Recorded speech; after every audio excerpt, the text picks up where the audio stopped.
I never thought a stack of library books would be the breaking point in my relationship with my mother-in-law, Linda. But there they sat on our kitchen table, the source of yet another lecture about my overly permissive parenting style. Emma, sweetheart.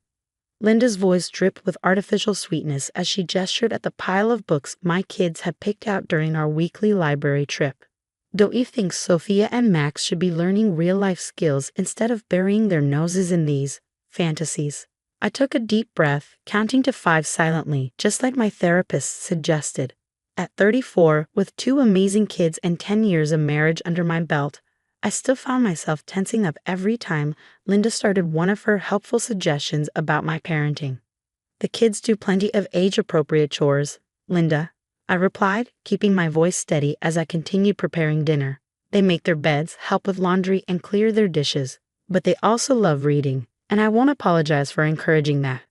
My daughter Sophia, 9 years old and wise beyond her years, sat at the kitchen counter quietly doing her homework, though I could see her shoulders tense at the familiar sound of her grandmother's disapproving tone. 7-year-old Max was in the living room, completely absorbed in his new dinosaur book. Linda picked up one of Sophia's fantasy novels, examining it like it was something she found stuck to the bottom of her designer shoes. When I raised Michael, he was doing real work by their age, mowing the lawn, cleaning the garage, scrubbing bathrooms. That's how children learn responsibility. I bit back the urge to remind her that Michael, my husband, had also spent years in therapy dealing with the pressure of never feeling like he could just be a kid. Instead, I smiled tightly and continued chopping vegetables for dinner. Times have changed, Linda. The kids are doing great in school, they're happy, and they're learning responsibility in ways that work for our family. That's exactly the problem. Linda's voice rose sharply, making Sophia flinch. This modern parenting nonsense is creating a generation of lazy, entitled children. Look at them. Sophia should be helping you with dinner, not doing homework that can wait. And Max, lying around reading when there's work to be done. Mom, please, Michael's voice came from the doorway. I hadn't even heard him come home from work. We've talked about this. Emma and I agree on how we're raising our kids. Linda turned to her son, her expression softening instantly. Michael, darling, I'm just trying to help. You know I want what's best for my grandchildren. But they need structure, discipline. When you were their age. When I was their age, I was miserable, Michael cut in, his voice firm but tired. We'd had this conversation so many times. I never want my kids to feel the way I did, like nothing they did was ever good enough. I watched Linda's face cycle through her usual repertoire, hurt, indignation, martyrdom. Everything I did was for your own good. And look how well you turned out, successful career, beautiful home. You should be thanking me. I have a successful career and a beautiful home because I worked hard for them as an adult, Michael replied. Not because you made me spend my childhood doing endless chores instead of pursuing my interests. Linda's lips trembled. Right on cue, I thought, recognizing the beginning of her trademark emotional manipulation. I see how it is. You've turned my own son against me. Well, fine. I know when I'm not wanted. She gathered her designer purse and car keys, making a show of wiping her eyes. But don't come crying to me when these children can't function in the real world because they've never learned proper discipline. After she left, Michael wrapped his arms around me from behind, resting his chin on my shoulder. I'm sorry, he murmured. You know how she gets. I leaned back against him, letting out a long breath. I just wish she could see how amazing our kids are. Sophia's reading 2 grades above her level. Max is absolutely brilliant at science, but all she sees is that they're not spending every free moment doing chores. Mommy? Max's small voice came from the living room doorway. Is Grandma mad at us again? My heart clenched. I hated that our children had to worry about their grandmother's approval. No, sweetie. Grandma just has different ideas about some things. Come here. Max ran over, and I scooped him up, even though he was getting almost too big for it. His dinosaur book was still clutched in his hand. Tell me what you learned about velociraptors today.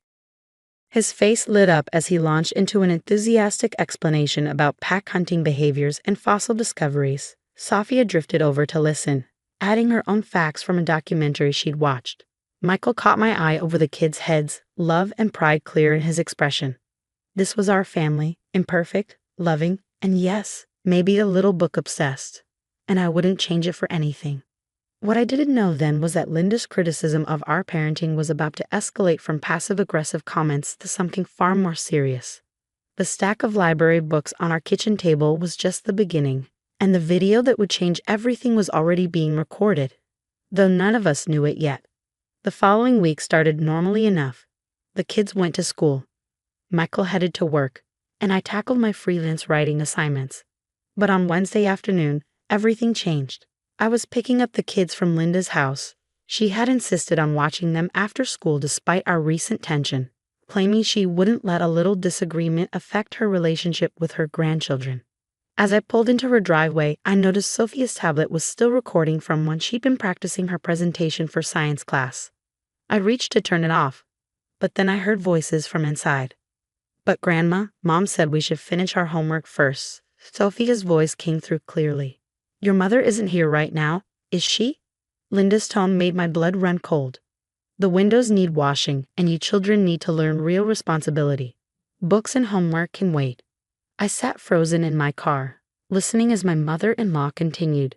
"When your father was young, he knew better than to talk back. Now put that tablet away and get the cleaning supplies." "But I have a science presentation tomorrow," Sophia started. "Enough." Linda's sharp voice made me flinch. "This is exactly what I've been telling your parents. You're both becoming lazy and disrespectful. No more books until all your chores are done." I heard Max's small voice pipe up. "Mom says reading helps our brains grow." "Your mother is ruining you both with these modern ideas," Linda cut him off.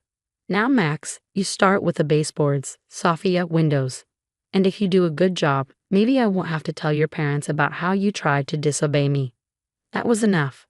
I grabbed my phone, saved the recording from Sophia's tablet, and marched to the door. Through the window, I could see my children reluctantly gathering cleaning supplies while Linda stood over them, arms crossed. I threw open the door, making Linda jump. "What exactly do you think you're doing?" "Emma." Linda's face shifted instantly into a pleasant smile. "I was just teaching the children some valuable life skills." "By undermining our parenting? By threatening them?" My voice shook with anger. "By keeping them from their schoolwork." Linda's expression hardened. "Someone needs to teach them discipline. You and Michael are raising them to be soft, entitled." "Stop." I held up my hand. "Kids, get your things. We're leaving." "Emma, you're overreacting," Linda started, but I'd had enough. "No, I'm really not. You don't get to ignore our parenting decisions. You don't get to manipulate our children or threaten them into keeping secrets from us." "I would never," Linda began, but I played the recording from Sophia's tablet. Her face went pale as her own words filled the room. "Mom was right," Sophia whispered to Max as they gathered their backpacks. "Grandma does sound different when she's alone with us." Linda's face flushed red. "How dare you spy on me, in my own home?" "It was an accident," I said coldly. Sophia's tablet was still recording from her presentation practice. "But I'm glad it was. Michael needs to hear this."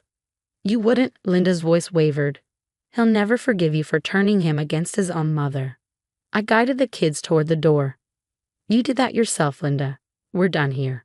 The drive home was quiet. In the rearview mirror, I could see Sophia comforting Max, who was sniffling softly. "I'm sorry, Mom," Sophia finally said. "We should have told you sooner. Grandma's been like this a lot when you're not there." My heart broke. "This isn't your fault, sweetheart. None of it is. You two did nothing wrong." "Are we in trouble?" Max asked in a small voice. "No, baby. The only person in trouble is Grandma for treating you this way." When we got home, I sent the kids to play in the backyard while I called Michael at work. "You need to come home," I said when he answered. "There's something you have to hear." He must have heard something in my voice because he didn't argue. "I'll be there in 20 minutes. I spent those minutes pacing, alternating between anger at Linda and heartbreak for my children. When Michael walked in, I wordlessly played him the recording. His face went through a range of emotions: shock, pain, anger. When it finished, he sat heavily on the couch, head in his hands. "All these years," he said quietly, "I told myself she must have changed, that she wouldn't do to our kids what she did to me." He looked up at me, eyes glistening. "I'm so sorry, Emma. I should have seen it sooner." I sat beside him, taking his hand. We both wanted to believe the best of her. But now we know. "Where are the kids?" "Backyard. They're pretty shaken up." Michael nodded, jaw set. I need to talk to them. Then I'm calling my mother. What are you going to say? He squeezed my hand. That she's lost the privilege of unsupervised visits with our children, and if she ever wants to see them again, she needs professional help to deal with her controlling behavior. I leaned against his shoulder, relief and sadness mingling in my chest. You know she's going to fight this. Let her, Michael said firmly. Our kids come first. Always. Linda's reaction was exactly what we expected, explosive. Within hours of Michael's phone call, our phones were flooded with messages from family members. Linda had launched a full-scale campaign to paint herself as the victim, claiming we were cruel for keeping her grandchildren from her over a simple misunderstanding. You've got to see this, Michael said one morning, showing me his phone. Linda had posted a long social media rant about modern parents who value screens and storybooks over traditional family values and how a grandmother's love is being criminalized. I would have laughed if it wasn't so sad. Should we respond? No, Miyagi smiled, scrolling down to the comments. Look, to our surprise, support was pouring in, but not for Linda. My sister-in-law, Kate, had commented, Mom, we all heard the recording. You threatened your own grandchildren. Get help. Michael's cousin Tom added, This explains why my kids never wanted to stay at your house. They always said Aunt Linda made them feel bad. More family members chimed in with similar stories. It seemed Linda's controlling behavior wasn't just limited to us. She'd been doing this to multiple families for years, but everyone had been too afraid to speak up. The next morning, I found Sophia sitting on our front porch, reading her favorite fantasy novel. She looked up as I sat beside her. Mom, is it bad that I sometimes miss Grandma, even though she was mean to us? I wrapped an arm around her shoulders. No, sweetheart. Feelings are complicated. We can miss someone and still know they need to change their behavior.